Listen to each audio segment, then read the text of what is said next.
Passionnément Patron, le blog des entrepreneurs, présenté par Mathieu Dalzovo et Nicolas Barret.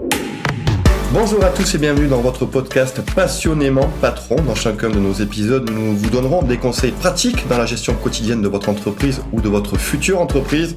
Chaque semaine, notre expert Nicolas Barret partagera ainsi sa grande expérience de l'entrepreneuriat. Bonjour Nicolas. Bonjour Mathieu. Alors aujourd'hui, on s'intéresse à un sujet qui est à la une de l'actualité du monde du travail depuis la crise sanitaire, le télétravail. Et on se pose cette question, le télétravail et les différents confinements ont-ils sonné le glas de l'emploi salarié ? Alors avant d'y répondre, il faut dresser le constat que depuis la fin du premier confinement et la généralisation du travail dans beaucoup d'entreprises qui en a suivi, on a assisté à une explosion du nombre de départs d'entreprises sous couvert de rupture conventionnelle et de création d'entreprises. À partir de là, on peut constater que c'est une réalité que j'ai observée dans mon entreprise et qu'on peut mesurer facilement au travers des statistiques de l'INSEE. On a battu en 2020 un nouveau record de création d'entreprises avec plus de 850 000 créations, et ce malgré la crise Covid-19, et avec une augmentation du nombre d'auto-entreprises qui a augmenté de 9% par rapport à 2020. Nul doute qu'en 2021, la tendance risque d'être aussi forte. Concernant le télétravail, je crois qu'il n'a fait qu'accélérer cet engouement pour la création d'entreprises déjà bien présente depuis la création du statut d'auto-entrepreneur en 2019. Pourquoi, justement ? Simplement parce que le travail à la maison a permis à un très grand nombre de salariés de se rendre compte que le bonheur au travail n'était pas forcément au bureau et que de pouvoir adapter la gestion de son temps de travail à ses contraintes familiales pouvait leur apporter plus de confort de vie. Alors Nicolas Barret, les entreprises sont-elles malades aujourd'hui selon vous ? Malades, je ne sais pas, mais ces chiffres dénotent une désaffection grandissante de l'emploi salarié et viennent confirmer une tendance qu'on observe déjà depuis plusieurs années, comme je viens de vous le dire. Comment on peut expliquer ce phénomène ? Cela tient à plusieurs facteurs, notamment que les salariés exigent désormais de se réapproprier leur temps pour l'occuper utilement en prenant du plaisir dans ce qu'ils font professionnellement.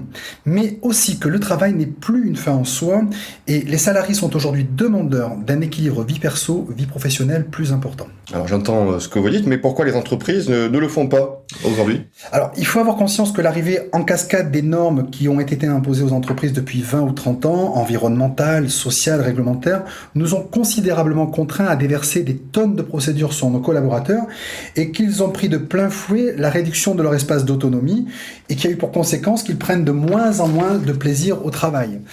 Les salariés ne veulent plus être des machines. Pourtant, on ne compte plus les efforts des entreprises pour améliorer la qualité de vie au travail et le bien-être de leurs salariés pour stopper cet exode massif. C'est vrai Mathieu, mais en s'attaquant selon moi au mauvais problème.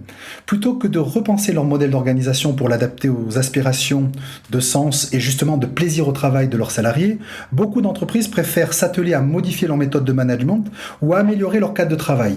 Malheureusement, ce n'est pas en mettant un baby-foot dans une salle de pause ou en embauchant un happiness officer que vous rendrez vos salariés plus heureux et aussi plus efficaces. Nicolas, faut-il s'inquiéter de cette tendance pour les entreprises ? Moi, je ne crois pas, et même bien au contraire. Tout d'abord, si cette tendance permet aux entreprises d'accélérer leur changement de paradigme et à revoir leur modèle d'organisation, je pense que ce sera in fine gagnant pour tout le monde, salariés et entreprises. Ensuite, il ne s'agit pas de faire disparaître les salariés des entreprises, mais seulement de repenser le mode de relation au travail au sein de celles-ci. Et enfin, je crois que ce nouveau mode de relation peut apporter beaucoup plus de souplesse pour les TPE et PME et d'innovation dans l'avenir. Finalement, est-ce le début d'une révolution du monde du travail tel que nous l'avons connu ? Je ne sais pas si on peut parler de révolution, mais tous les emplois sont potentiellement concernés, du secrétariat externalisé au développeur web, en passant par le livreur ou chauffeur indépendant.